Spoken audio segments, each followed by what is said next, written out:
Hi, welcome to the Armed Guardian podcast.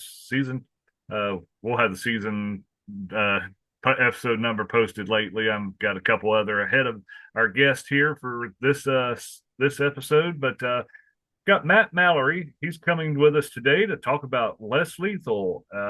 So it's a topic that's not everybody thinks about, or it's in their back of their mind, but they don't really focus too much on it, kind of like first aid and a few other things that we talked about on the podcast here. But Matt's going to talk to us about less lethal and why we should consider carrying it and what are our options. So, uh, Matt, how are you doing today? I'm good. I'm really good, actually. I'm inside in the AC. It's sweltering hot outside, so I'm doing great. Thanks Ah, for thanks for bringing me off the farm. yeah, I envy you. I'm sure it's a little bit cooler than what it is down here in South Georgia. So, Probably, absolutely. yeah. So those that don't know, we've had Matt on before, back on season two, episode one, and we talked a little bit about prepping for natural disasters and things like that. So if you haven't heard that episode, go back and check that one out with Matt. Matt's been a friend and a real good mentor guest. So I'm interested to see what he talks about today about the less lethal. And Matt, for those that don't know who Matt Mallory is, give us a intro. Oh goodness. I hate talking about myself like that. Army vet from the 90s. I've been around guns since I was a young kid. Got my first BB gun under the Christmas tree when I was who knows how old. So I've been doing slingshots and knives and guns, and frog gigging was my first date with my wife back in the early 90s. So yeah, I grew up around guns in the village of Puga, upstate New York, and went into the military. Didn't do anything spectacular. Didn't see war. I got out of the military. Surprisingly, went into restaurant management.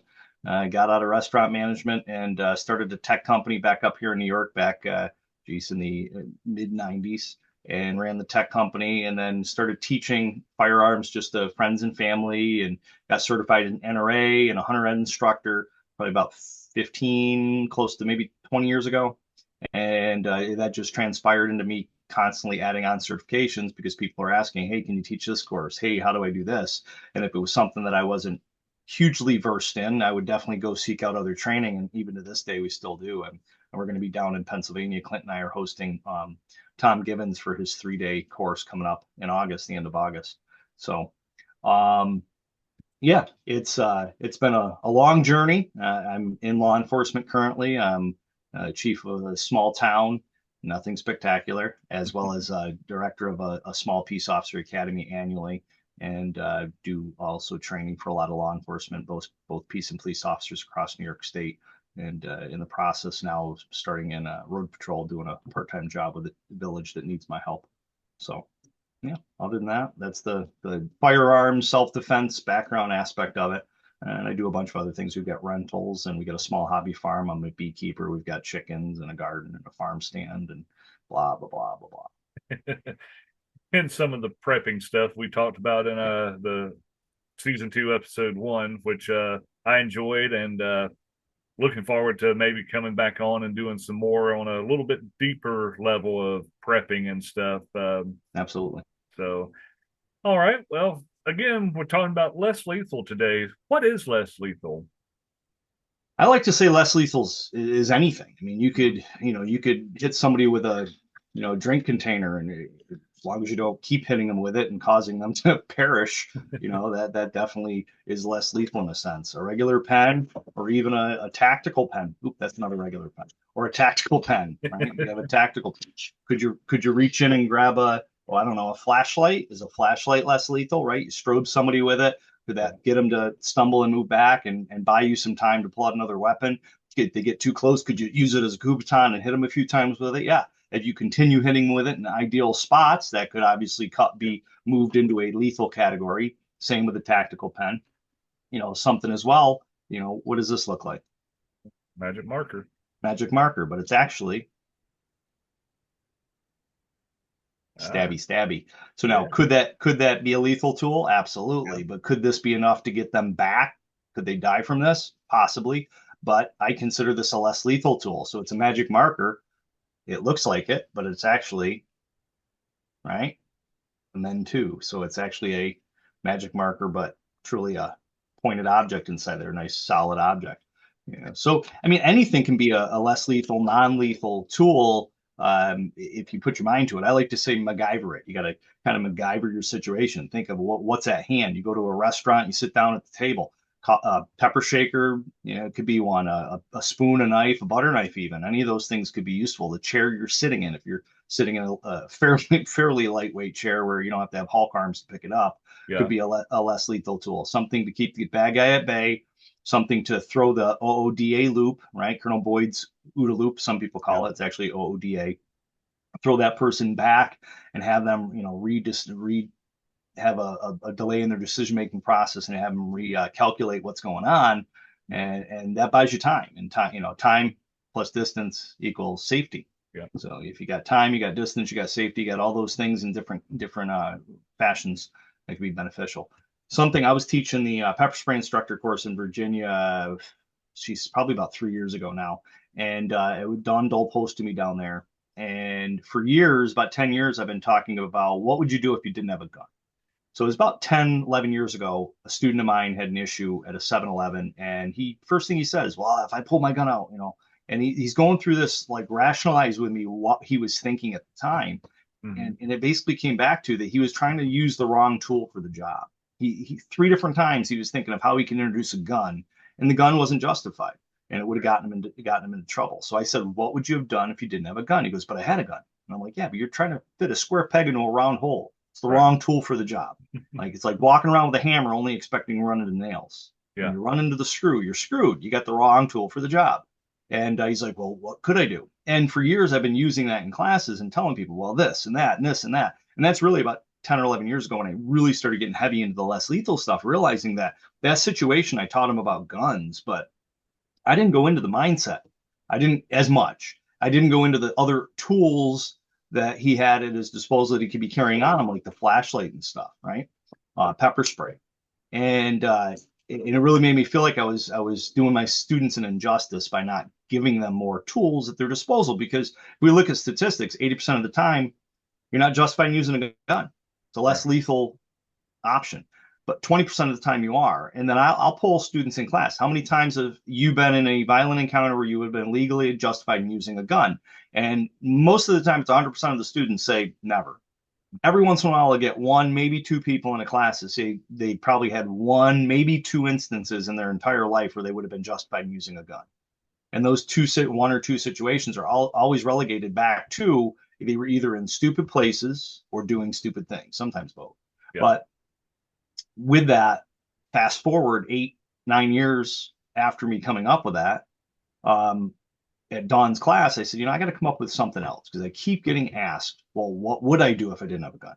Mm-hmm. And that's where I came up with the MVP of tools. I coined this phrase in her class that I taught down there.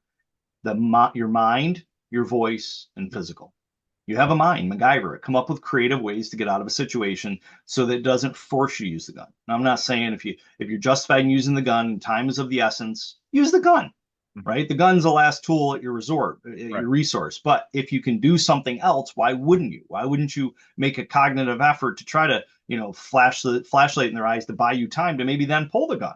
Right. Because if you pull the gun while they're looking straight at you, that might be their litmus test. That might be their light switch, their go to charge you and take the gun, or whatever. So other tools at your disposal, right? Use your mind to come up with creative ways to use other things, right? Just like that. Like, here's one for you. Somebody put you in a headlock. Well, if I see somebody walking towards me and I'm like, well, you can't just shoot somebody because they're walking towards you. Right. Right. So they go and then they grab a hold of you and you're like, well, crap, I get my gun out. This person's pretty strong. If I get my gun out, they might take the gun. That might not be the best effort.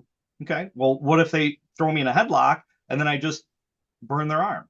Yeah. How long are they going to hold on for? Is that going to delay? Is that going to throw them off me for a temporary time? Absolutely. Most people are going to be like, what the heck was that? It's going to put a delay in their decision-making process, buy you enough time to maybe pull another weapon or another tool that's justified under that situation. So the voice, you got to verbalize. You can't be like, please don't stab me. No, please stop stabbing me. No, please don't take my gun. No, please don't shoot me. When are you going to grab your cojones and get back and make them realize they picked the wrong person? The mama bear's got to come out. You got to use that voice and you got to use it correctly. And in that, we talk about the ATM, ask, tell, make. You ask them at a distance, international sign for stop. Yeah. Tell them, raise your voice, let them know that you're serious if they move past that barrier that you've put in place. And then make is that whatever tool is justified under that situation. And then the physical, which is part of that, right? Physical could be less lethal if you know how to handle yourself. Take classes, martial arts, defensive tactics, wrestling, kickboxing, whatever. I mean, get some familiarity where I ask my students this: who here has never been punched in the face before? And some of the students are like worried that I'm going to punch them in the face. I'm not going to do that, but right, they'll kind of slowly put their hand up. I'm like, it's fine, it's understandable, Yeah. and I'm not telling you to go get punched in the face. Just like I'm not going to tell you to go get shot, so you know how it feels to be shot. Right. But you got to have some understanding. The first time you get punched in the face, you're going to be like, "Oh wow, that hurt." Have you been punched in the face? That doesn't feel good, does it? Oh, you definitely don't like getting punched in the face either, do you? Your face looks like it's been punched a lot, right? People just, you don't know what you don't know, and if you're not accustomed to that, somebody Right. puts their hands on you and throws you to the ground. Your first thought isn't, I need to fight off this bad guy. Your first thought is, ow, that hurt. What the hell just happened? I'm not familiar with this pain. I don't know what just transpired. That's a delay in your decision making process that could be deadly. Yeah. It's disrupting the train of thought, the thought process of your attacker, because now they're having to recalculate what's going on and how they can overcome that, and that gives Yep. you the opportunity to escape or fight. And it's like with the voice. I use this. You and I are of the age for we remember the Police Academy Mm-hmm. movies, Officer Hooks. No, stop, and then Yep. gives the attitude, and that's what I especially with my ladies classes, I use that Yep. analogy because no, Totally. it's perfect. And a lot of people just you know, my biggest thing whenever put in non-lethal or less lethal classes is, well, I've got a gun. No, everybody falls back, like you said, to that gun. Well, I've got a gun. I don't need to have anything else. I hear it And all the time. it's like, From no, law enforcement officers, yeah, security guards, everybody. It's this false sense of security that I've got a gun. yeah, The chances are you're never going to use the gun, which is good. But yeah, if you need to use it, better to have it not need than need to not have it. Two right, is one, one is none. I love those two sayings. yeah, But what are you going to do if you can't pull the gun out? And here's another one I'll say to people. I'll say, if you pull it out too early, that could be attempted murder, it could be menacing, it could be a misdemeanor or felony charge, depending on your jurisdiction. You pull it out too late, you're dead. yeah, So it's a very fine line and very minimal chance somebody's going to need the gun and maybe even be able to use the gun, even if they're justified in using it. right, Because if you pull it out, a bad guy's on you punching you. Well, listen, if you can't physically stop that person from punching you, you sure as heck ain't going to stop them from taking the gun out of your hands. yeah, yeah, So once again, false sense of security. People think, oh, I've got a gun. Okay, that's good. Have a gun. Learn how to use it. Know how to use it. But yeah, there's so many more things. It's like saying, I got a key to a car. mm-hmm, Doesn't mean you know how to drive. You got the right, keys to the car. That's good. Well, I right, drive to work. Where's work? Oh, right over there, 50 feet away. So your practice is driving from your house to work. When do you drive? Oh, during the day. I don't like driving at night. yeah, Bad guys attack at night. Okay. yeah, I don't like driving in the rain. Bad guys like the rain. yeah, Whatever. It's not contextually appropriate and contextually trained.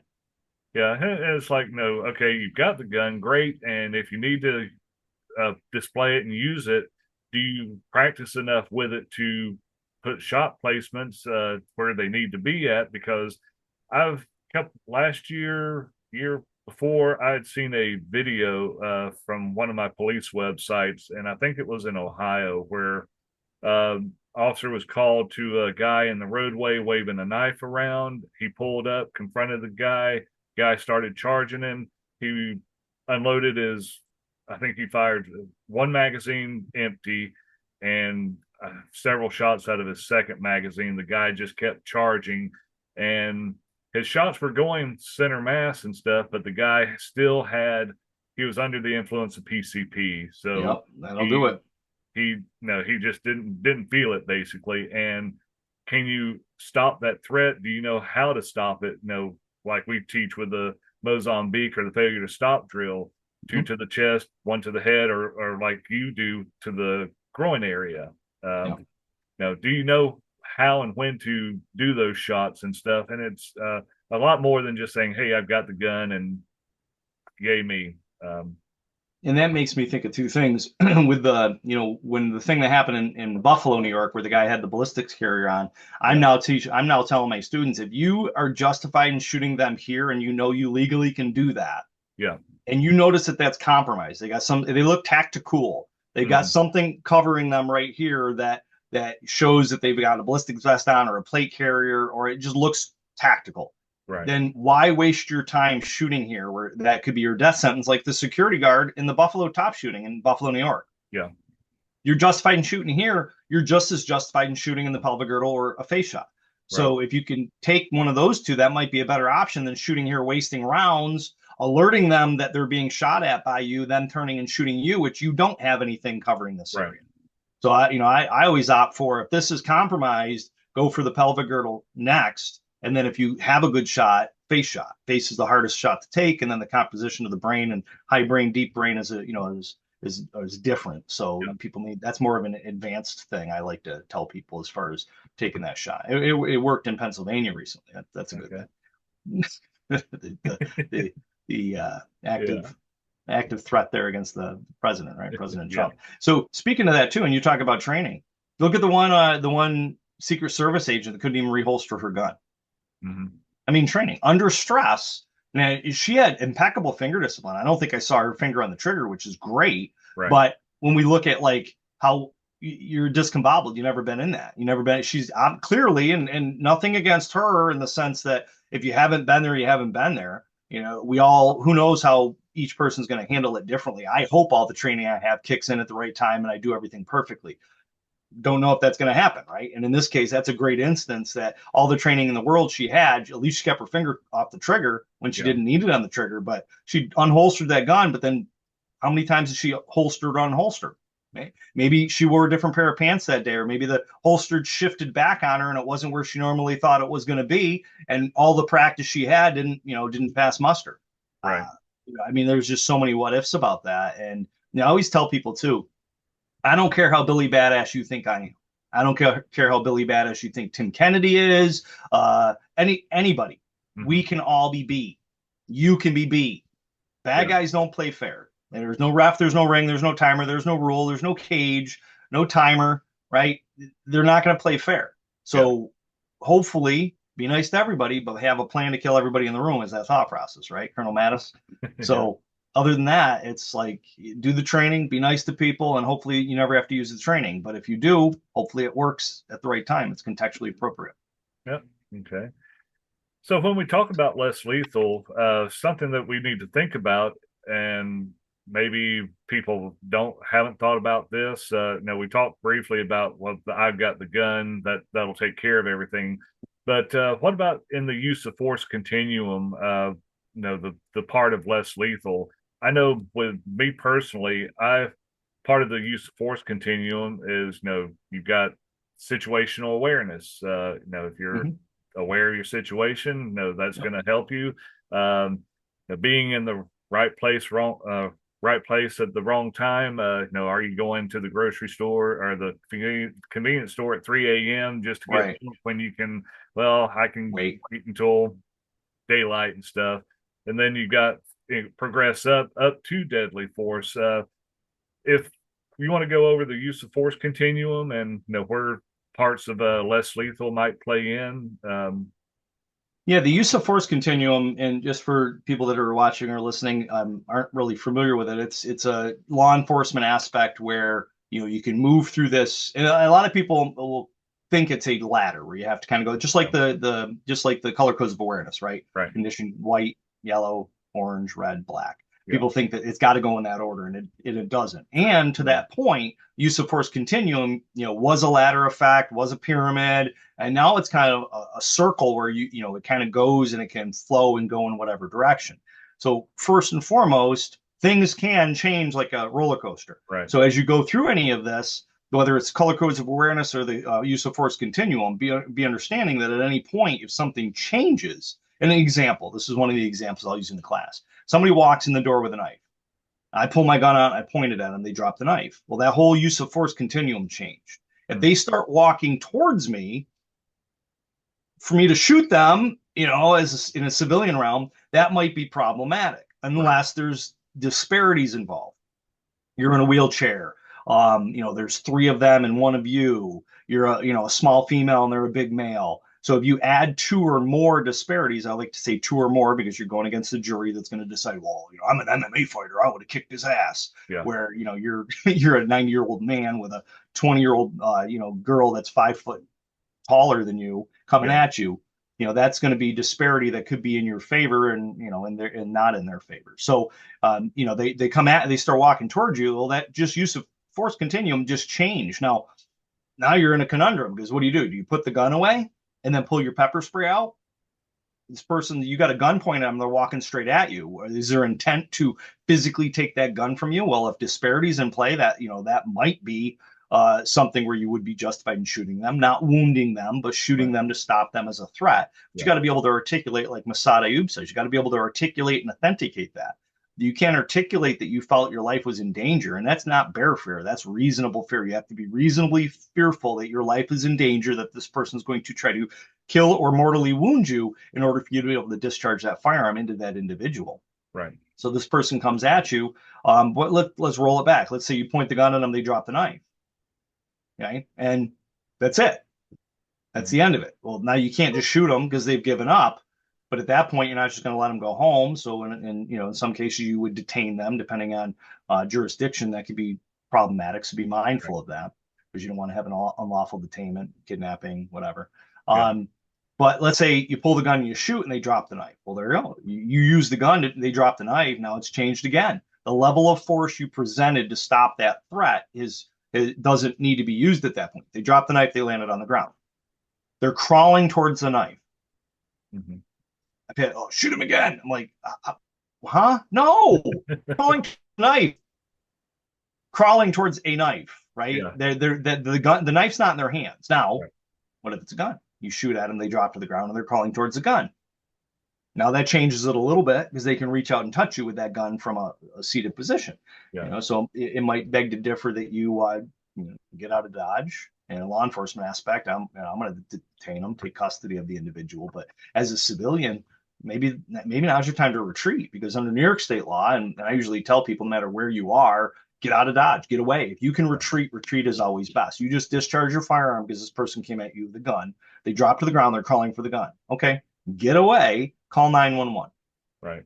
That would be the smarter way to go. So use of force, basically what I'm getting at with this is use of force continuum and the color codes of awareness that can change, and it's an ebb and flow kind of thing that we have to be cognizant of. And we see this time and time again with like the shooter in Texas at the Mexican restaurant. Mm-hmm. Right? He shot those 4 rounds into the back of the guy, and I've had students say, "Oh yeah, that wasn't justified." I'm like, "Why?" Well, he was walking towards the door. Okay, let's look at the crime pyramid. Did he have the ability to hurt you? Yeah, he had a gun. Okay, did he have the opportunity? Yeah, he could shoot anybody within that shooting distance. Okay, is he committing a crime? Yeah, there's jeopardy. There's intent. His intent is to rob everybody in there. So jeopardy and intent, that bottom part of the crime pyramid, makes it a crime. Yeah. So he's still actively in a process of a crime. And they're like, yeah, but he was walking towards the door. I'm like, maybe he was walking to shut the door, lock it so he could execute everybody. Yeah. Maybe he was walking towards the other 2 people up near the door to rob them next.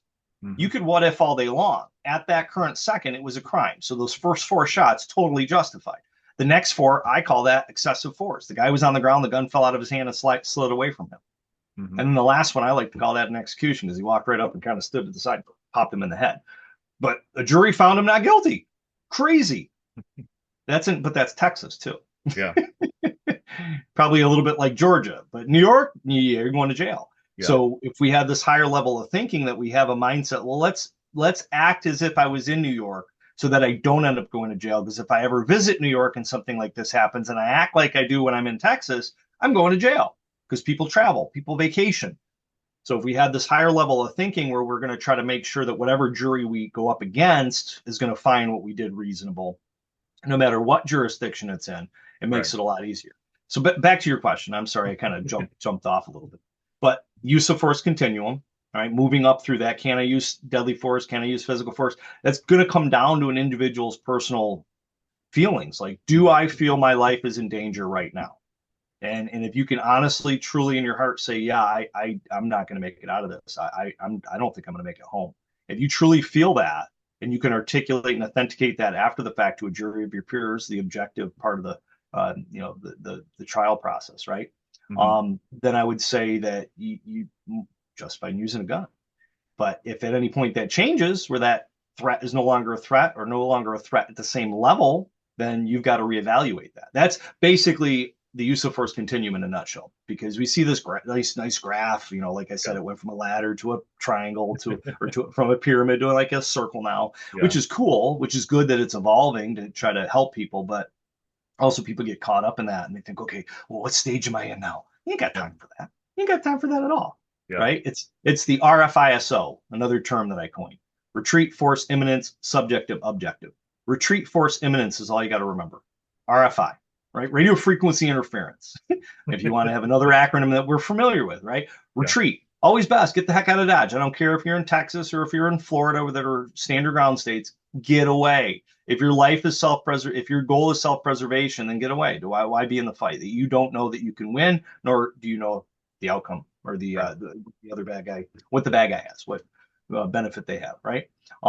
So retreat, force. What level of force? That's what force are they presenting? What force are you going to commensurate with? And then disparity tied into that too. Disparity can be tied in because 5 people walking toward you saying they're going to beat the crap out of you you might be justified in pulling the gun, Yeah. probably not shooting them, but at least pulling the gun and staging it to get it ready and using it, staging it in a defensive fashion against 5 people that are verbally professing that they're going to do bad things to you. I would say Right. that mostly would be justified in every jurisdiction. Okay, so retreat, force, and then imminence. Is it imminent? The difference between like somebody's got a knife and they're 20 feet away from you versus somebody's got a gun who's 50 feet away from Right. you. Those right there are both imminent situations where if somebody's got a knife and they're 50 or 60 feet away from you, you might be able to retreat, which we revert back to the top of the RFISO, right? Yeah. Retreat. And then earlier we were saying, do you truly feel your life is in danger? The true imminence or the true, not bare fear, but reasonable fear. That's the subjective portion. Yeah. That right there, subjectively in your heart, do you feel like you're going to survive the situation? So that's upon each person, and I always suggest that people seek that out. Like if your first thought is, let me pull this gun and shoot this person, well, why? Well, because they had a gun. Okay, they have a gun, but you're shooting them just because they have a gun. Yeah. Well, yeah, they're evil. I'm like, okay, you really are flippant about this action. Yeah. You're thinking like calmly. Your heart's not beating. If your heart's beating and it's beating out of your chest, and you feel like, oh my God, I can't believe this is happening. This person's coming at me with a gun. Mm-hmm. That's I'm thinking that's not bare fear. That's reasonable fear that you're Yeah. in fear of your life. But if you're standing there saying, God, how can I shoot this? And you're all excited about it. Yeah. No, you're giddy. You Yeah. want to you got an itchy trigger finger. That's not subjective. You're going to have a hard time objectively getting a jury to believe that you had no other option. Yeah. And Any one of the things too with that is you're well, I've got a gun, I'll shoot them because they're coming at me, and you're doing it calmly. That could revert negatively in court because they say, "Oh, so you were looking for a gunfight, and stuff." And it's something that I try to hound with my students when we go over the use of force and everything. That just because you have it doesn't mean that you should use it. Absolutely. And And then just also, because you pull it doesn't mean you have to shoot it. Because people are, right, like, I pull it out, now I got to shoot them. yeah, No, no, absolutely not. or the warning shot. Oh my Oh gosh. gosh, I'll do this then in my class because I've had people say, "Oh, I'll just fight, shoot him in the leg." No, we're not trying to wound them. We're not shooting warning shots or suppressive fire. We're not shooting into the dark, and we're not shooting through doors, walls, ceilings, or floors because there's numerous cases across the country where people have done that, and it's always ended up bad. right, So no. Now, are there some that were, yeah, they shot through the door and hit the bad guy? Absolutely. But if there's one where somebody shot through the door and hit their family member, that's enough for me to say, yeah, no, yeah, I'm not. You got to shoot into the bad guy. Yeah. They chop a hole through the door and they stick their head through. Ah, there you are. Well, now you're not shooting through the door. You're shooting them. Yeah.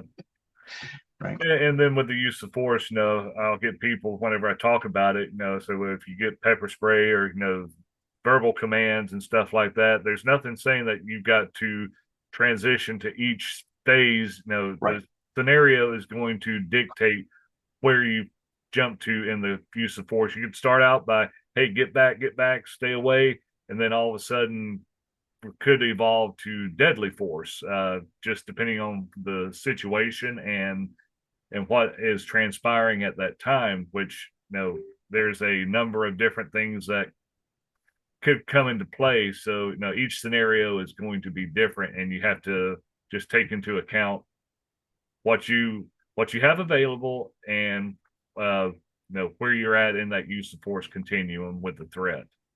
Yeah, and you just made me think of a couple things there, right? What you have available, have that stuff on you, but with the ask, tell, make, you're saying get back, stop, stay there. You better be thinking about what you're going to do, what tools what you're justified in using, because Right. if you're slowing them down, you're buying yourself time by putting your hand up and trying to communicate with them. You don't care what they say. If your heebie-jeebies are standing up and your hair standing up on the back of your neck, you're like, something's wrong. Trust that gut instinct, right? You're Yeah. just doing this just to get them to stop at a distance, slow them down, break their OODA loop, put a delay in their decision-making process so you can figure out what tool you're legally justified in using and getting prepared to use it, right? You're not going to be pulling your pepper spray out of your purse once they start running at you. It's Right. too late, right? So at that point, if you know, okay, something's up, this person's walking at me, I don't know what they want, I don't care what they want, they need to stop coming in my direction. Hey, can I help you? And then, whoa, they stop. They're like, yeah, you got some money? Well, okay, now they were targeting you. They were walking in your direction to ask you for money. Yeah. So your response should be, as you're obtaining your pepper spray in your hand, sorry, I don't have any money. I wish I could help you, but I can't. Yeah. And if they go, come on, you got to, and they take a step towards you, pushing that boundary. Well, at that point, hey, I didn't tell you to come close to me. Get away from me. It's Yeah. not only making them go, whoa, what the heck just happened? Mama Bear came out, but it's also alerting people, right? Your verbalization, exactly, getting people to look. And they're like, oh, crap, people are looking now. All right, if I was going to do something bad, other people are going to see it. Yeah. And then they might decide to flee, or they might decide to just, finish their act and come at you. But at least you got that staged and you're ready to make them stay back and get away. Yeah. There was something else you had mentioned that got me thinking of that. But you were mentioning the use of force, how it can flip around like that. If you're carrying just the firearm and you don't have those other tools, and this would be another good example. You're walking down an alley, which alleys aren't the best place to be down, start with, but you're walking down an alley and you start getting a feeling, okay, something ain't right. Well, get the damn pepper spray ready. You can't pull your gun out and be like, something ain't right, right? That's the movies. Yeah. But you can get the pepper spray out easily, get the safety off, get it staged in your hand. Because if it happens, it's going to happen fast. And if you have it out in your hand and ready, at least you're buying yourself some time there by doing such and getting ready, getting closer to that crap hitting the fan time frame. So you're walking down the alley. Now somebody starts running at you with a knife. Well, you're not just going to drop the pepper spray, pull your gun and shoot them. What you could do is throw a cog in their wheel, pepper spray, drop the pepper spray. Now pull your gun as you're laterally moving because you're not where they last saw you. If they can see again, which is your goal, is to blind them so they can't see you with the OC. And then once you deploy this pepper spray, then move off the X and pull your firearm out. At that point, you might not need to use the firearm because you pepper sprayed them. They can't see you and they drop the knife. You can't shoot them legally, right? And you use the pepper spray in a lethal situation where you could have shot them. Maybe if you were able to get the gun out fast enough. And we know, like the Tooler principle, 21 feet, 1.475 seconds. Yeah. You double that to 42 feet, it's 2 seconds. Yeah. 2 seconds. Somebody at 42 feet away can cover that distance in 2 seconds. For you to be able to draw your firearm, get a good target, press the trigger. Now, mind you, prior to all that, you got to acquire, identify, and isolate the threat. Whereas if you got it already staged in your hand and you pepper spray them, and then the guy likes, what are you doing? I'm just running. And then you're like, well, you're running at me with a knife. It ain't a knife. Look, it's a pipe. Or it's, my baton, or it's whatever. It's something not a knife. You mistake the situation and you pepper spray them. Well, geez, that's a misdemeanor charge versus you pull your gun and shoot them. Now you've got the four horses of your apocalypse. You're Yeah. going to be charged criminally, probably. You're definitely going to be sued civilly by the family members. Yeah. All right. You're going to have mental anguish because you just shot somebody that was not trying to hurt you, but you thought they were. So that's going to have sleepless nights, night terrors. Your Yeah. friends and family are going to disown you. Your friends and family are going to distance themselves from you because you're an evil person that carries a gun and shot somebody who didn't deserve to be shot. You Yeah. need more training. You should have never had a gun in the first place. My kids aren't coming over to your house because you might shoot my kid. Right. And also, the jury of public opinion is going to be out there saying you're a dirtbag. So people that you Yeah. don't know. Yeah. And you got all these things are going to be coming at you. Why? Because you thought all you needed to do was carry a gun. Yeah. The trifecta of tools, yes, lethal, guns and knives, carry them, definitely, at least one of each, one knife, one gun. Okay, less lethal, pepper spray and a flashlight at minimum. Please carry pepper spray and a flashlight. I'll ask people, you flip the light on and there's roaches in the room, what do? They run. They scatter. Bad guys scatter too. Bad guys are like roaches, right? Bad guy, you flash the flashlight, you strobe them, they're like, light, bad light, bright light, like little emo or like the Yeah. little bright lights. Yeah. So carry that flashlight, carry that pepper spray, and both of them can be used at a distance. And if you want to add other stuff to that, right, the tactical pen, the lighter, your physical aspect, knowing how to use your hands and your voice correctly and rightly. And then that third aspect, I always tell people, carry medical, right? Yeah. Carry medical. Have a tourniquet at minimum, but on my ankle everywhere I go, right? One of our sponsors of our show, FLX Ammo, local company, students of ours, right? Ankle kit. I got my scissors. I've got a tourniquet over here. Trying to look at the camera and do this. Tourniquet over here, scissors, nitrile gloves, quick clot hemostatic gauze on my ankle. Anytime I'm teaching a class, either here on the property or outside off the property, I leave this property. I have this on my ankle because you never know. I mean, look what happened in Pennsylvania. Yeah. The assassination attempt against the president, right? President Trump. When you talk about stuff like that, what if you were in the crowd? They'll let you with this. I fly with this. I don't have to show a badge. There's nothing here. The scissors are blunt scissors, right? They don't have a point. So you can fly with this. So having this on a plane and somebody decides to hijack the plane with the box cutter and they cut somebody or cut you, Right. well, now you got stuff that can stop the bleed. So I would say that third aspect of that, and part of that is the medical. Have that medical on you, not hidden in a vehicle, not in your bottom of your purse, on your body. If you get separated from your vehicle or your purse, you don't have it. It's useless. Yep. So just like the less lethal, have it on you. Just like the lethal, have it on you. But don't negate less lethal just because there's places you can't go. You can't fly in a plane with pepper spray. They let me carry my pen, my flashlight, right? I get my pen on there. Mm-hmm. Okay? So the tactical pen and the flashlight, those are my less lethal tools that I could use as a lethal tool on a plane if I needed to, if there was a hijack. Right. Other than that, I can't carry a gun on a plane. I'm not a U.S. Marshal. I'm not designated on a task force in law enforcement. So regular law enforcement can't carry on a plane unless they're designated as unless they're a U.S. Marshal or they're actually been through the training class and are doing, U.S. Marshal stuffy stuff, fun stuff. Yeah. Okay. Well, talked about the less lethal and where it applies in the use of force. We kind of covered this already, but why should we consider it? It's just another, I say it's another tool, another option for us to have should the need arise to protect ourselves or our loved ones. Yeah, and absolutely. And if we go back to those statistics, the 80-20 and how many, and just ask everybody out there. If you say to yourself, I've never legally been justified in using a firearm ever in my life, that's good.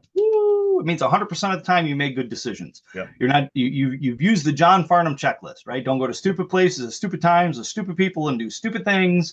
And I like to add to it. I told John that I added this one to his, or your life could become stupid. Okay. Yeah. So you're doing that stupid checklist. That's awesome. But don't forget, bad things can find you. Mm-hmm. So even though you're doing everything right, that doesn't mean bad stuff can't find you. Right. So if bad stuff finds you and you're not justified in using a gun and you don't have any other tool at your disposal and you haven't thought about any other tool, well, you're doing yourself and your family an injustice, a disservice, right? You need to think to yourself, there's places I can't carry a gun. And there's also times that even if I'm justified in using a gun, it might not be wise for me to pull the gun out and use the gun because I might hit an innocent person. The bad guy's too close to me and they could get the gun from me, blah, blah, blah, blah, blah. where a less lethal tool, even your mind and your physical, might be a better option than the gun, because you don't want to let the bad guy know that you've got a gun, Right. because now that's not just your gun; it could be their gun if they get to it before you do, Yeah. or get it from you. Yeah. All right. Uh, so when we talk less lethal, we've covered a few things, but what encompasses our options for less lethal? I know we talked about the flashlight, verbal, the tactical pen, the knife, pepper spray. Another thing that most civilians can get is a taser Mm-hmm. device, Yep. electronic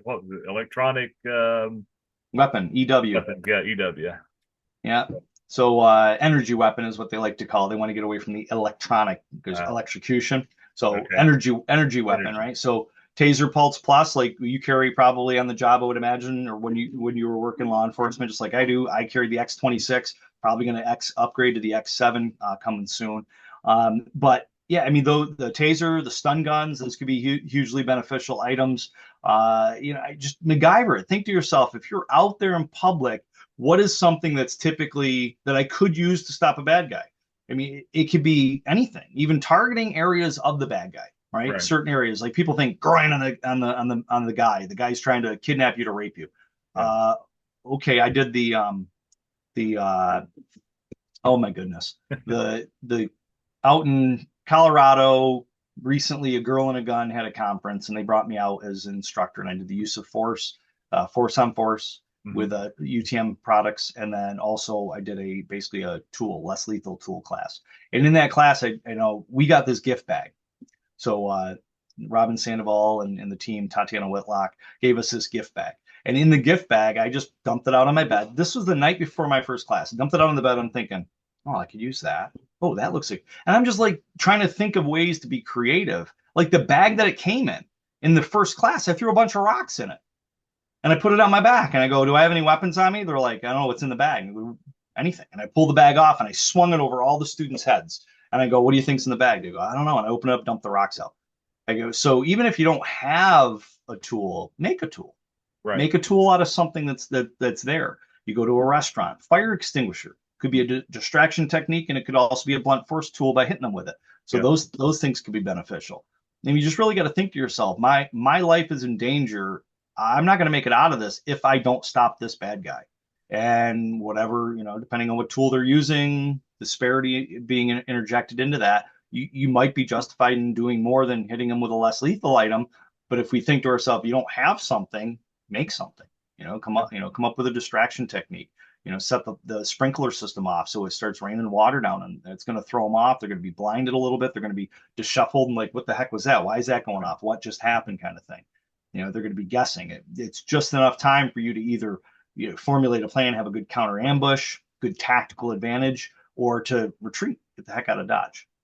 So anything pretty much could be used as a less lethal item. But the commonplace things, yes, are going to be pepper spray and taser, which are distance tools typically, right? Pepper spray and taser distance tools. Don't forget the flashlight. You can still use that as a distance object by strobing the individual, but it's also up close. That's why I love flashlight, because you can also Yeah. use it as a close quarters tool in that case. Those are probably, I would say, like the three most common: pepper spray, taser, and flashlight. But think outside the box. Another thing that I had them do is I bought on Amazon a bunch of hair picks that you put in your hair to kind of hold your hair up. Women do. I don't do that. Yeah. I ain't got much hair, right? But so I brought them. I'm like, what is this? And they're like, oh, that's a hair pick. I'm like, would this feel good to be stabbed with? And they're like, oh no, right? So literally anything. Key flail. Have your keys. Have a Kubotan on your keys, so you could use your keys to hit somebody with. And that's not going to be a huge, but it might be enough to push them back. Yeah. Or you could hit them with the actual, Kubotan itself that the Yeah. keys are attached to. So yeah, there's lots of options. You just got to kind of open your mind up and think, what could I use? Where could I target the person that's going to be the most effective? And back to that thought, and I kind of got sidetracked. Women think, oh, it's a guy, I'm going to kick him in the groin. How do you know it's a guy? These days, you You don't know, don't know. right? I said that to the women. They're like, "Oh, that's a good point." They're thinking there's women out there that think they're guys and Yeah. dress like a guy, they look like a guy, and unless they say, "Hey, you don't know it's a guy," Right. and then you kick him in the groin, and they're like, or vice versa. You got somebody who's the other way around, where you got somebody who is an actual woman that's dressed up as a guy, and then you kick them in the groin, they're going to be like, ha ha, ha. It didn't, yeah, and they're going to shrug it off. Because I asked the women, like, if you get, yeah, who's been kicked in the groin? Like, it's like, does it hurt? They go, yeah, it doesn't feel good. I'm like, you think it hurts more or less than a guy getting kicked in the groin? Oh, guys probably hurt more, I would imagine. I'm like, yeah. So if your goal is, I'm going to kick him in the groin, well, it might work, it might not work. So you got Yeah. to have a plan B, or maybe just have another option and use that other option, like the pepper spray, the flashlight, etc. Shin stomp, the side of the neck, stuff that right here. Yeah. I don't like the nose one. This one hurts, but then I always bite you. So I'm Yeah. not a big fan of under the nose. But there's lots of different options like that. Now, pushing on the nose to be able to turn the head away and stuff like that, that could be beneficial. But then again, they can Yeah. bite you. So Yeah. anyway, defensive tactics. Some of this stuff people learn in MMA, boxing, kickboxing, wrestling. You'll learn some of those ways to affect the appendages and move arms and legs, and where the head goes, the body goes. Yeah. Right, where the head goes, the body goes. So if you control the head or control the midsection, it's harder for the body to move. Uh, Typical ground fighting. Yep, Take some sort of ground fighting absolutely. training and stuff. And going back to my thing I love about the Cubiton, or even just a pen, tactical pen. Somebody's got you in a chokehold, and you can get your pen, your Cubiton pressure points, up under the jaw. Oh, Even with your Cubiton, this is still an option. It keeps your hand hands away. being right there. Uh, Totally. Yep. the old mom, come here, get it. Do that with them in a chair. Get out of the chair. I'm not getting up. Yeah. Yes, you are. Thumb right there underneath the ear, and then Yeah, as well as you're holding it, and push. Yep, right in the down the shoulder. clavicle. Yeah, Yeah, or right in the center of the sternum sternum. rub. Yeah, Sternum rub is a great way to find out if somebody's actually coherent. conscious or not. Yeah. Yeah, coherent. Exactly. All right. All good stuff. Yeah, lot of options out there. A lot of them don't require, you can use them without training for the most part. There's some that I would recommend having some training, like with the pepper spray. You don't have to, I know at least in Georgia, you don't have to be certified, take a course or anything. Right. However, understanding the deployment, like whenever I took the class with you, the methods that they have, there's the sprays, peppers, gels, and all that stuff, mist, and then how to deploy those, because you don't want to deploy a mist and be unaware of the wind blowing at you, and then Yep. you ghost yourself. And a lot of things that you need to take into account, that you go buy pepper spray. Now I got pepper spray now. I'll use it. If you don't use it properly, it could be a hindrance or harmful to you. And then Yep. the EV energy weapon, that takes a little bit of training. I don't think you have to be certified for it, but if you got one and you don't know how to use it, it could Seek it out. be a problematic. And it's just Absolutely. another feather in your cap to say, if you had to use it, I've had training in this. I understand how to use it, how to deploy it, and what its intentions were, instead of, I bought this off of Amazon and I used it, and Right. That was it. Well, and we look at indemnification, right? yeah, We want to make sure that if our case goes to court, if the DA or ADA decides to try our case, we don't want them salivating at it because we did something that wasn't commonplace. I always tell my students, what's commonplace? yeah, If it's not commonplace to carry a 10 millimeter gun, a handgun around to shoot bad guys with, can you? Yeah, there's nothing in the law that says you can or you can't. So yeah, you could totally carry a 9 mil around and use a 9 mil, a 50 AE, 50 Desert Eagle, right? yeah, But is it commonplace? It's not commonplace. And if a DA looks at that and says, why is there a golf ball size hole through this defendant, or through this perpetrator, this bad guy, then they might look at you and say, okay, wow, that's a big hole. What kind of gun was that? And they start looking into it. And then now it's a 10 millimeter. You look on Wikipedia, it's used for what? Deer, bear, etc. Four-legged animals, yeah, and you shot a two-legged animal with it. So that could be what is commonplace. If it's a commonplace thing that people use for self-defense, then that's going to keep you off the radar a little bit better. We want to make yeah, sure Andrew Bronca says as well. We want to make our case so boring to the DA that they decide not to take the case, right? right. We want to make sure that they don't look at it and go, yeah, that trips my fancy. I think I want to put at least put that up in front of a grand jury. Let's see what a grand Yeah. jury says. And we don't want that. You don't want that headache. You don't want that situation where they try to seek out getting, conviction on you because of what you carry, you used, how you responded, stuff like that. We see it all the time and time again. Austin, Texas, the sergeant, Army sergeant who shot the guy in 2020 at the Black Lives Matter protest. Mm-hmm. I mean, stuff like that just happens. What he posted on social media prior to that was not a good situation, right? I mean, we got to be good, moral, prudent. John Crea says this: good, moral, prudent people. We don't want to kill people, Yeah. right? Good, moral, prudent people. We don't want to kill somebody. So if we kind of to keep our sanity and keep money in our pockets and keep us from being charged criminally, we want to make sure that we make good decisions and we want to stay alive. So it's a fine line, but if we can stop a threat, because we've all done stupid stuff. I mean, if we think back, we've all done stupid stuff. I did some dumb stuff at 17. I'm surprised 15, 14, 12. I'm surprised I'm alive. And I'm Right. glad somebody didn't shoot me. They probably could have shot me legally, but they didn't because, hey, it's just a stupid kid doing stupid shit. Yeah. So in some sense, we kind of want to make sure that we're not having sleepless nights because we shot a 12-year-old who was doing something stupid. Right. Legally, probably, but was your life in danger? Nah, he's just being a dumb kid, right? That kind of stuff. So sometimes you kind of reel it back in and say to ourselves, it isn't that big of a deal.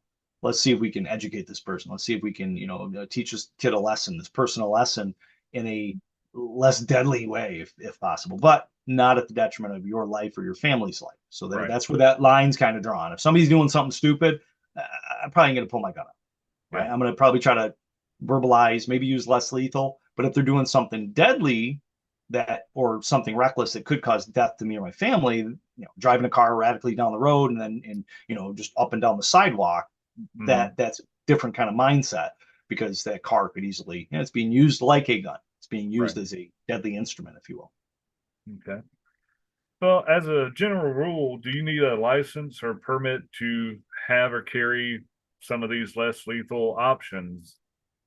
Jurisdiction, right? I mean, I think we always direct people back to the jurisdiction as far as what it is. I know in New York City, they're still kind of about pepper spray, Mhm. but tasers, they'll definitely take that from somebody. Whereas upstate New York, it's basically DA specific because it is still technically in New York law that tasers and stun guns are illegal, even though there's judges ruling and Yeah. case law coming down the pike as bills. Uh, but I would say check with your local jurisdiction.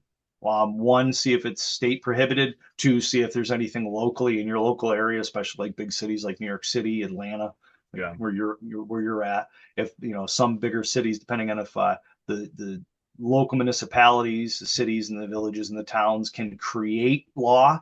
Hmm. If they have preemption like PA has, then they can't create local laws. They have to stick to the state law. But in other states, they have it. They don't have preemption. So therefore, that means that those local jurisdictions can create laws on top of laws, on Right. top of the state laws. So just be cognizant of that and see just to make sure. Because at minimum, usually like in New York, you'd be charged with being in possession of a noxious material or deploying a noxious material. So if somebody in New York State had more than 0.75 ounces or more than zero point 0.7 MC major capsaicinoid of OC, then they would be charged with one or both of those crimes of a misdemeanor charge because of using it, maybe even using it in defense legally, but because they had more than the legal limit or more potency than the legal limit, they might get a charge as well. Right. Yeah.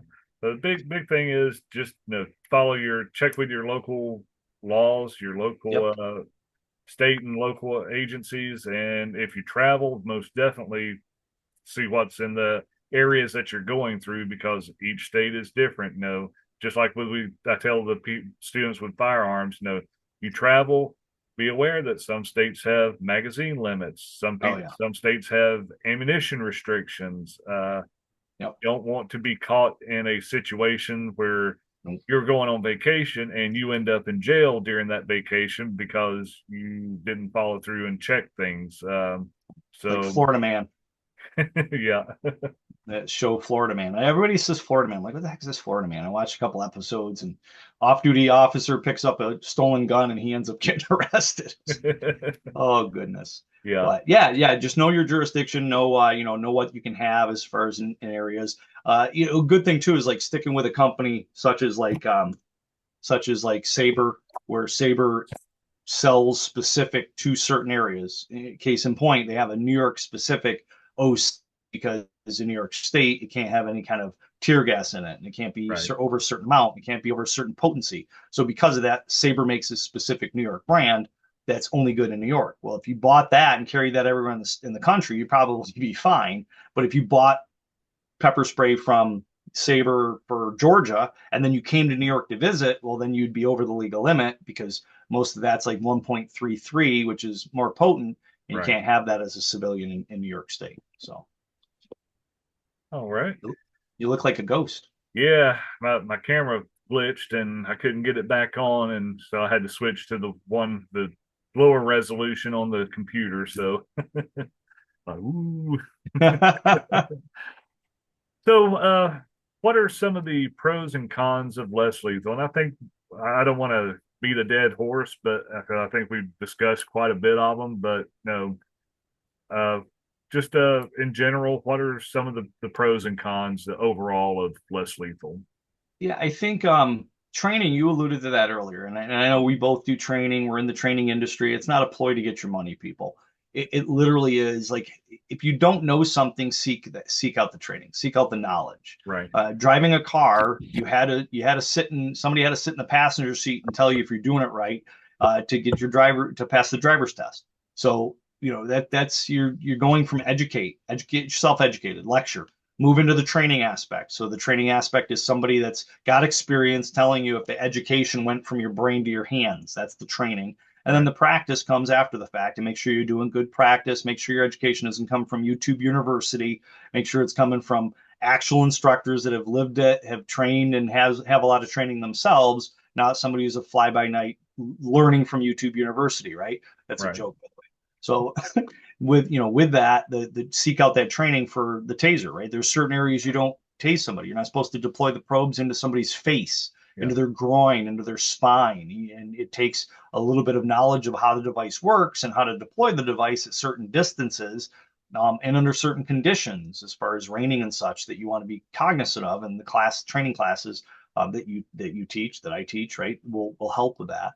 And same with OC in the sense of wind blowback and how to hold it, right? I always ask people, oh, it's pepper spray. Would I just point it and shoot, right? I'm like, well, here, and I hand them a pen. Show me how show me how you deploy it. Pretend you're going to deploy it with a pen, and then they'll do this. They'll go and they'll point it at me like, and I'll be, no, you definitely. I'll take the pen out. You definitely need my class. You definitely need training, Yeah. right? So just stuff like that. There's a certain way to hold it that's going to be beneficial than other ways. Yeah. So just food for thought on that. It's yes, it is a simple tool, but there's a more efficient and effective way to use those tools, and you can learn that through training. So Yeah. I think training is the big thing, and seek it out. The more you know, the better it is. And keep this in mind. And last but not least, not sure where we wanted to wrap this up, but bad guys are practicing daily to do bad things to you. Yeah. They're practicing daily. They're affecting their craft on a daily basis, doing bad things to other people. How much are you going to practice? How much training are you going to have to thwart their effort? Yeah. Comes up to you. Put it in your schedule. Make it a priority. Yeah. Yeah. Fully agree. And just I won't say a shameless plug, but I know if there's any instructors that are looking to add pepper spray, we will be hosting down here in Southeast Georgia a pepper spray instructor class sponsored through Saber Red, and it's a where you can come. It's a 1 day class, get certified to teach pepper spray and how to deploy it and to be safe with it. And that's coming up October 4th, Friday, October 4th, and it's 7 to 5, if I remember correct. If you go to, I'll put the link to that in the show notes, as well as it's on my training business website, blueberrytactical.com, and it's also on Matt's website, PS&Ed.com, and you can go through training. And like I said, I'll put that link in the show notes, but you can also find it on his training website as well. And then something we didn't really discuss, but it's a training option is use of force, using airsoft and stuff like that. Matt's going to be coming down to South Georgia the day before that on the 3rd of October to teach instructor certification for use of force training. So if instructors out there looking to get additional training to be able to teach better their students to defend themselves, these are some great opportunities to take training classes. And Yep.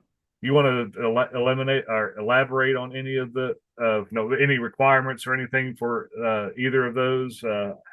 Requirements? No, I mean it's just with both of them being an instructor in another, USCCA or NRA is always a plus because you've already got a base of knowledge, but also probably a base of students, which is good that you could start promoting those classes too.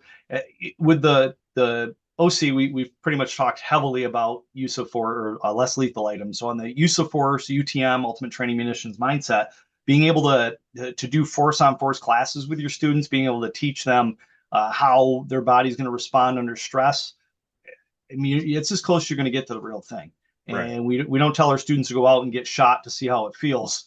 But in this case, they can get shot with the projectiles. These basically paintball for adults is what I like to call it. 310 to 375 feet per second. Those projectiles don't feel good. You've been hit. There's ow kind of thing goes on.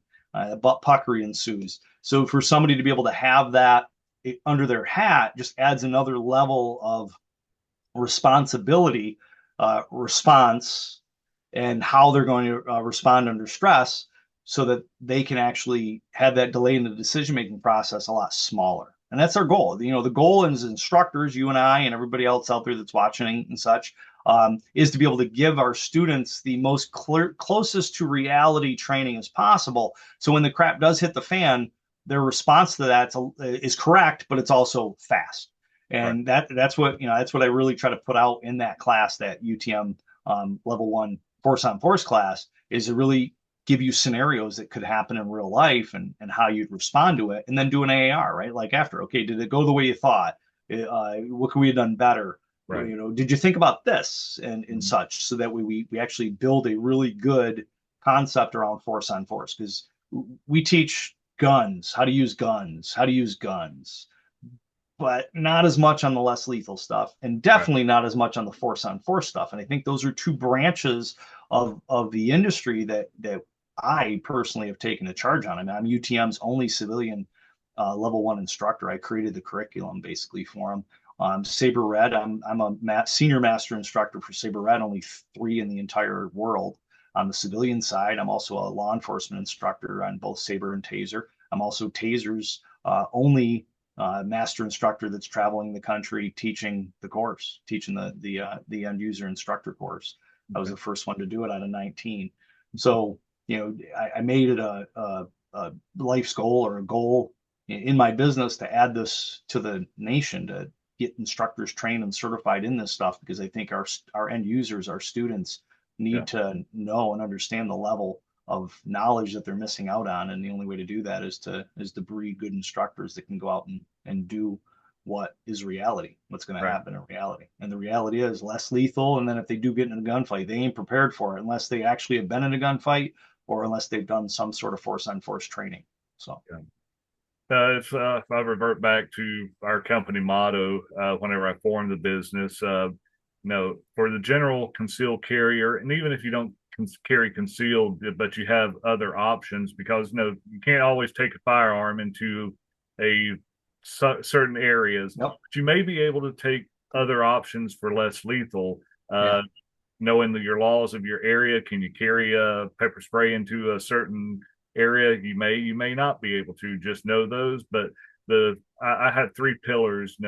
First one is you learn something, then you train, and then you'll hopefully survive because of that training. And it's you got to learn it, then you got to train with it, and apply that to survive the Totally. what you're facing. So. Absolutely. Absolutely. Well, all right. Well, I thank you for your time today, Matt. Final question. I asked this for you before, whenever you were on episode 1 of season 2, but what do you do to de-stress from your daily activities? Well, let's see. I have taken up running again, which I hate running, but it's the way I found that I lose the belly fat and keep my cardio up, which is important, especially being in law enforcement and and everything I do. Yeah. So working out in that sense, but it's minimal. On the other side of it, I've got bees, so I try to work the beehive. I was out the beehives for 3 hours the other day, sweating like a hog. We've got a garden, and then I've got rentals, and we've got a pond and waterfalls and 9 hiking trails and a range on the property. So if something's bugging me as far as the computer or the internet, I switch over to one of those things to kind of change the scenery and take my mind off of what's frustrating me, or vice versa. I'm out on the property trying to do something on our homestead here, and I'm frustrated or flustered, or it's too hot or too cold or raining or whatever. I'll go back inside and do some gunsmithing, tinker on some guns, do some reloading, work on a project inside the house. So I've got tons of stuff to do, not enough time. So I'm always trying to, and plus the OCD helps with me bouncing around and doing Yeah. this and doing that. My wife's like, "Are you going to finish this project?" I'm like, yeah, Monday. this winter. Yeah, someday. So yeah, I think the bees are something I definitely like to do. The chickens, going out and hanging out with the chickens and feeding the chickens, going down to the pond, feeding the fish, hopping in the pedal boat, pedaling around the pond. I don't do enough of. I wish I had time to do that more, but Yeah. yeah, I mean it's just kind of like just things on the property and physical, trying to take it out as far as the garden, going out and harvesting the garden and running stuff up to the farm stand to sell. So lots of fun things to All take right. my mind off and get rid of stress. All right. So if anyone wanted to contact Matt Mallory to find out more about your training, your other ventures that you have, like your rentals and stuff, Sure. what where would they find out more, or how would they contact you? Yeah, absolutely. The easiest way to probably find out about everything that I got going on is MalloryUnlimited.com. So Mallory, my last name, Mallory, and then unlimited spelled out .com, and that has a list of all the different businesses that I've got, all the DBAs under the Mallory Unlimited LLC. Um, the rentals, the training company, PS&Ed's under there. Our TV show Meet the Pressers is on there as well. So everybody can link from there to those Okay. different websites to learn more. All right. Sounds good. I'll put those contacts in the show notes, and if, hopefully somebody will reach out to you, or maybe someone that's an instructor saw this podcast or heard the podcast. Maybe they might take the initiative and sign up for one of those instructor development courses to Awesome. expand their their catalog. So thank you for your Look, time today, Matt. Look forward to having you back on a yeah, future episode, sir. yeah. Look forward to seeing you in the fall. Thank you, sir. Stay safe.